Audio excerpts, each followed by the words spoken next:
It's not clear to me that the universe began to exist. It's possible, I'm not a physicist, but it's possible, maybe even likely, that this instantiation in which we currently find ourselves began to exist, but we could be one of an infinite number in four-dimensional or even nth dimensional space, as my friend Eric Weinstein says, or we could be, it just could have popped into existence from nothing, popped into existence from nothing, popped into existence from nothing. Peter Boghossian, the author of A Manual for Creating Atheists, sat down with Nate Sala of the Wise Disciple YouTube channel to talk about evidence for God. You'll be surprised to hear what might convince him and why it hasn't yet. So we're going to jump into that right now. Well, that leaves the thing that would convince me, and I think it was either my first or my second public fireside chat with Richard Dawkins. I asked him that question. And so it leaves a few other obscure things like the fine-tuning argument. Again, I don't think about this stuff at all anymore because metaphysics I find it increasingly irrelevant in my life and to the preservation of Western civilization. But we have more immediate pernicious concerns at the moment.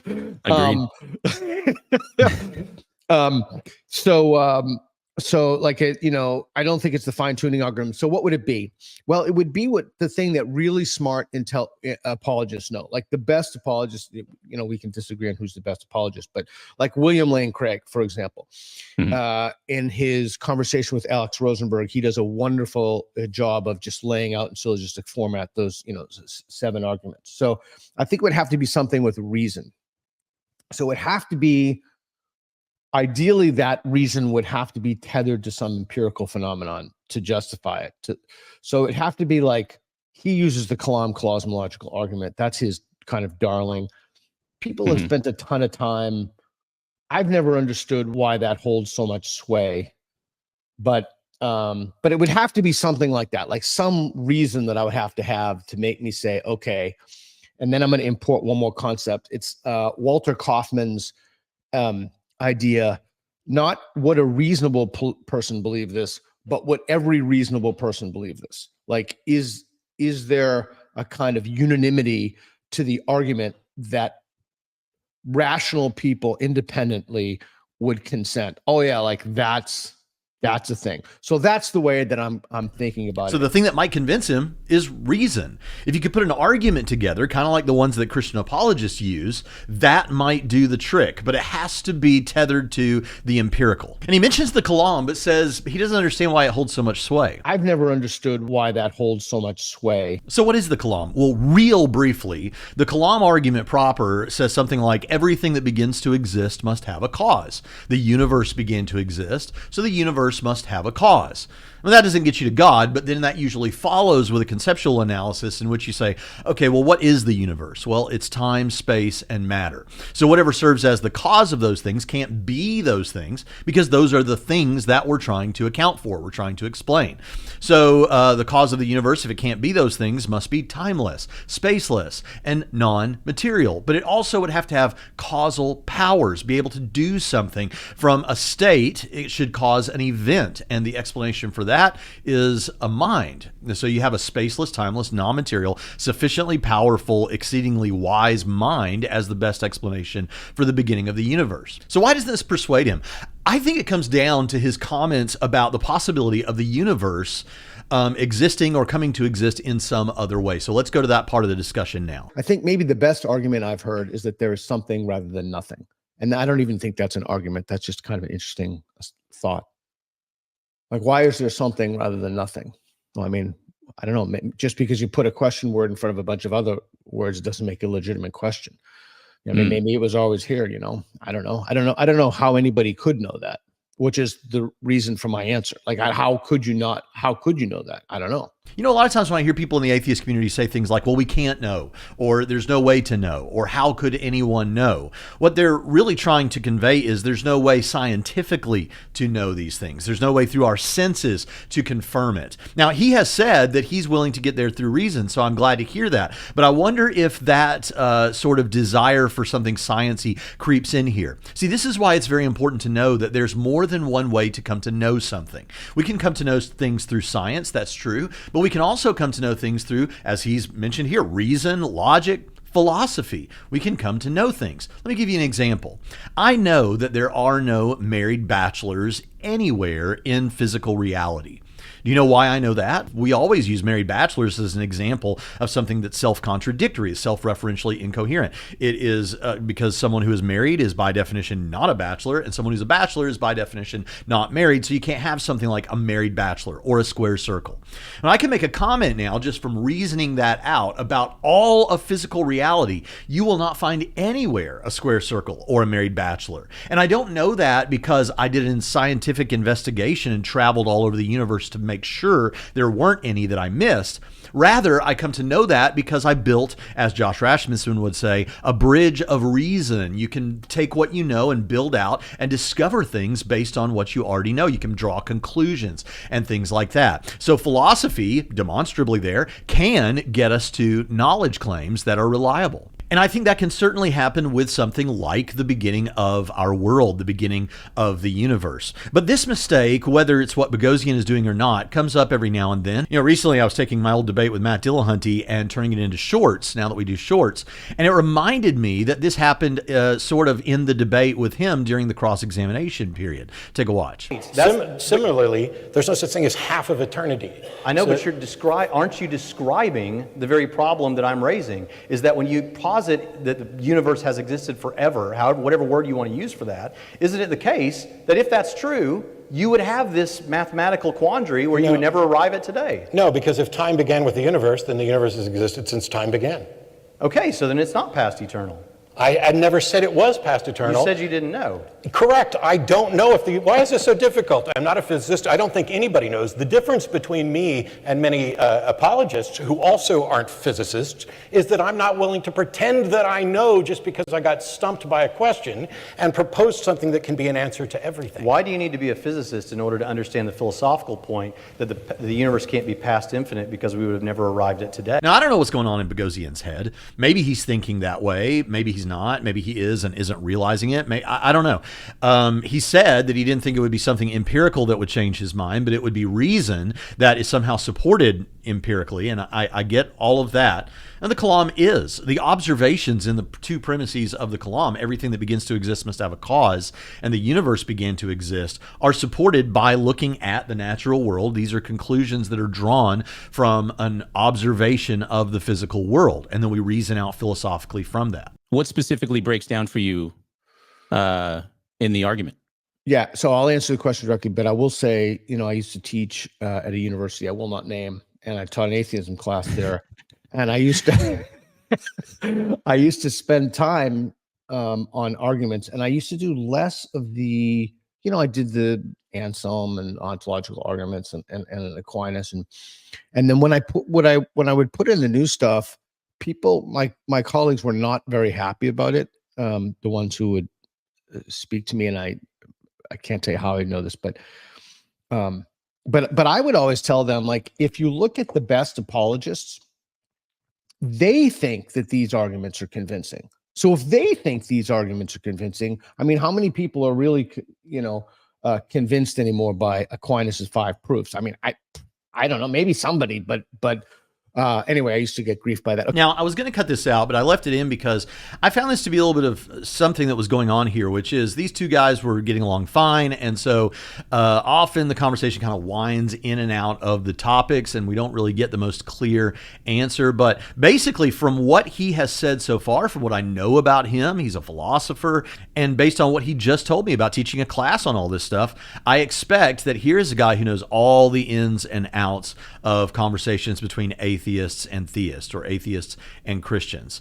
But let's go to the conversation where they jump into the kalam specifically now. Okay, what breaks down? Let's see. What breaks down from that for me. The idea that well, okay, you give me the syllogistic form. Yeah, I was going to say, if I can help you along, because it's kind of short. It's like everything that begins to exist has a cause. Mm-hmm. The universe began to exist, therefore the universe has a cause. Yeah, and Craig uses Vilenkin and the Big Bang, etc., for that. Craig does support his premises with science, but the argument doesn't have to be defended scientifically. I agree with Craig that the best defenses are the philosophical ones. I guess what doesn't convince me about that is it's not clear to me that the universe began to exist. It's possible.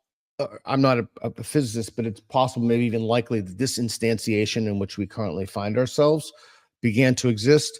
But we could be one of an infinite number in 4-dimensional or even nth dimensional space, as my friend Eric Weinstein says, or we could be. It just could have popped into existence from nothing. I can tell you Craig's response from that to that argument, but basically you'd have to rule out other possibilities that it always existed, or a kind of multiverse. And I know Craig has a pathological hatred of the multiverse argument. My late friend Victor Stenger, who was kind of a mentor to me, wrote God in the Multiverse, which is a very profound book. And he told me he thinks that there's an infinite number of the universe. Not only is it turtles all the way down, and that's a kind of infinite regress argument. I've never understood. I actually had a philosophy professor of mine who yelled at me about this and basically told me I was stupid. I've never understood why there can't be an infinite regress. Like, why does something have to have a beginning? I've heard that Vilenkin, the theory there also applies to multiverses. So to propose a multiverse is not necessarily to get out of the problem of a beginning. Vilenkin probably says something along the lines of something like past eternal inflation without a beginning is impossible. So yes, and Alan Guth said in an article titled Eternal Inflation and Its Implications, though inflation is generically eternal into the future, it is not eternal into the past. But let's hear what Boghossian has to say.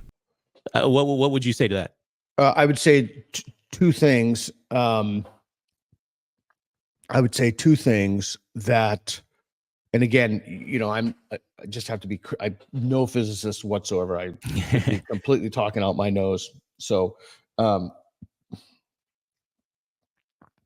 would say that one would need to know in that situation, and since we have this universe, I would need to know why many of the models that, for example, Stenger puts out of universes existing in 4-dimensional space, how that inflationary principle would act to rule out those possibilities. I actually asked Krauss that possibility. I asked Brian Keating, the physicist, about that. And those guys told me that it all depends on the starting assumptions. Well, roughly, that's what they told me. Okay, in a moment, we do need to get to that comment about the possibility that the universe just popped into existence from nothing. But here, let's just go back to his original concern and see what we can do about it. That he doesn't understand why you can't have a past infinite universe. So there's really two reasons why, if we had a past infinite universe, it doesn't make any sense to my mind and other thinkers how we would have arrived at this moment on the timeline that we're experiencing today. And there's two reasons for that, really. Now, understand that when we're talking about infinity, we're not talking about just a really, really, really, really long time. We're not talking about like when people say poetically, there's an infinite number of grains of sand on the beach. There's not really an infinite number. There's a number, it's just ridiculously high. Or there's an infinite number of atoms in the physical universe. No, there's not. There's actually a number. It'd just be a ridiculously high number. We don't know that number, but there is a number that's there. And so infinity just is as much a philosophical concept as a mathematical one in one sense, because it just means that there is no end. It's just forever and ever and ever and ever, and then you're just getting started. It's forever. Okay. So if that's how we understand infinity, then how do we get to this moment on the timeline of the universe that we're inhabiting now? Because on the one hand, we could have never gotten here if we never started crossing time, if time never started moving to reach this moment. If it never started, if it's just infinite into the past, now imagine a timeline with an arrow at either end. And the arrow that's on the right end of the timeline obviously represents the future. The arrow that's on the left hand of the timeline represents the past. And so it's not like it's a really long time ago that the universe began. If there's a past infinite universe, it just means that it's just infinite into the past. There isn't a beginning. There was no beginning. And if there was no beginning, how did we cross all that time to arrive at the moment we're experiencing right now? That's one, because we never got started. It would be like trying to jump out of a hole that doesn't have a bottom to it. Now, the other way, the other problem with it is, even if you could get started, you could never cross an infinite amount of time. The timeline could have never crossed an infinite amount of time to get to this moment because it's literally infinite. There is no end to the timeline in the past. So if you're trying to cross the past to get here, you have to cross infinite time, which you can't do because there's always one more moment, one more hour, one more minute, however you want to do that. And so you can't cross it. If you cross half of infinity, you still have infinity to go. You've made no real progress at all. And the example that I've classically given that I got from Craig or somebody about this is to say something like this. Okay, imagine you have an infinite library and every other book is red and every other book is black. Red, black, red, black, red, black, black. It's just there's an infinite number. Okay, it's not like there's a whole lot. There's an infinite number. All right, so let's say you removed half the books by removing all the red books so that all are left are the black books. Well, if you did that, now how many books are in the library? Still infinite, right? So even if you removed half of the books, you still have just as many books to remove. It's an infinite number. You can't. So what's infinity plus 3? Infinity. What's infinity minus 37? Infinity. What's infinity times infinity? Infinity. And so you have these sorts of quandaries. And so if that's the way infinity is, then you couldn't never get, the time would have never crossed to get to this moment on the timeline because there's a literally infinite past, an actually infinite past that could have never been crossed to arrive at today. And so these are just a couple of the problems with this. And notice, we didn't have to get into science in order to figure that out. And that's what I was trying to share with Dillahunty. And the multiverses won't solve this problem because this also, that's just kicking the can up the street. So when William Lane Craig, who is the champion, as they said, of the Kalam cosmological argument as it exists today, when he talks about the universe, he says that he's talking about all contiguous physical reality. That means that if there's a multiverse, whatever it is, that's all a part of what we're calling the universe. Because even if our local representation of the universe began, but perhaps the multiverse went on forever, it can't, because everything we're saying about our local representation of the universe would also be true about past infinite time, even in the multiverse or any one of those universes in the multiverse and the multiverse at large. It's just kicking the can back up the street. So you still have that problem. It doesn't resolve it. Now, what about this notion that maybe the universe just popped into existence uncaused out of nothing? Well, it's really interesting because I actually hear a lot of atheists tell me, nobody ever says that. I never hear anybody say that anymore. Well, here's somebody who offered it as one possibility among many. It just could have popped into existence from nothing. Now, here's the reason that won't work, because it would mean that you are assigning to the nothing. When we're talking about nothing, we're not talking about like a black void or empty space or something. We're talking about no space, no physical matter, just nothing like that. So if you want to say something came to exist out of nothing, then it's like you're saying the nothing has certain things about it. Like it has potentialities, it has possibilities. It's got no powers, possibilities, potentialities, because if it did have those things, then it wouldn't be nothing anymore. So no, that explanation just doesn't work. In the end, I was really glad to hear Peter say that reason could be the thing that convinces him. The kinds of arguments that Christian apologists, the best of them, as he said, offer could be the thing. I'm really going to be prayerful about that, and I hope that really does happen. I appreciate a lot of the good things that Peter does do. When it comes to this argument, I just didn't hear a compelling reason why it fails, and I would encourage Peter to think deeply about the things we've discussed here. Make sure that you check out this argument used in debate against one of the most popular atheists on the internet, Matt Dillahunty. I debated him a few years ago, and you'll want to click that link as it's on the screen right now.